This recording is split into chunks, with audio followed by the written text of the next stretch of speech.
이번엔 글로벌 특파원 리포트 시간입니다. 미국 현지의 생생한 분위기 신인규 뉴욕 특파원과 알아보겠습니다. 자, 밤사이 주요 경제 지표들이 상당히 많이 발표됐습니다. 곧 발표될 2월 고용 보고서를 앞두고 오늘은 ADP 민간 고용이 나왔죠. 시장이 예상보다 타이트하다, 뜨겁다 이런 평가들 나오고 있는데 어떻게 보셨습니까? 우선 이 숫자부터 살펴보면은 미국의 비농업 기업, 비농업 고용이 이 민간급여 서비스 기관 ADP의 자료에 따르면 2월에 24만 2천 건 증가했습니다. 시장 예상치는 20만 건 수준이었는데 예상치를 웃돌았고요. 서비스 부문에서 19만 개 일자리가, 상품 부문에서 5만 2천 개의 일자리가 각각 늘었습니다. 임금 상승률은 전년 대비 7.2% 증가로 최근 1년 사이의 상승률 자체는 가장 낮은 수준이기는 합니다.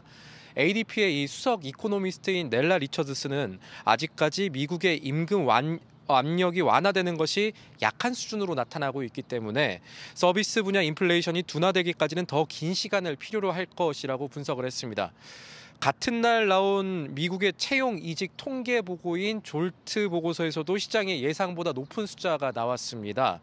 1월 기준 미국의 채용 건수는 1,082만 건으로 예상치인 1,050만 건으로 웃돌았습니다.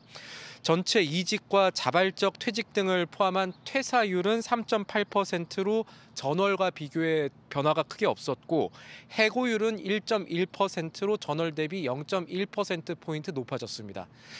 큰 숫자로만 살펴보면은 미국의 고용이 아직도 시장의 예상보다는 강력하다, 견조하다 이렇게 볼 수가 있겠지만요.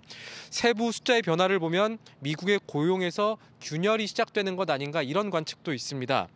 건설업 부문의 채용 공고가 25만 건 아래로 떨어진 24만 8천 건으로 나타났다는 점을 주목해야 한다는 겁니다.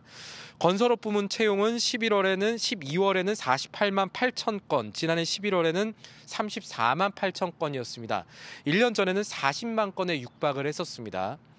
집크루터의 이코노미스트입니다. 줄리아 폴락은 1월의 채용 공고를 보면 건설 부문 일자리 채용이 급감했는데 이것은 높은 이자율과 주택 경기를 살펴보면 놀라운 일이 아니라면서 앞으로 이것은 큰 일자리 손실이 주택 부문 건설 분야에서 이뤄질 수 있다는 뜻이라고 진단을 했습니다. 네, 여기에 또 고용 지표 외에도 오늘 시장 파월 연준 의장의 발언과 함께 연준의 베이지북도 같이 주시한 것 같은데 이 부분들은 어떻게 나왔습니까?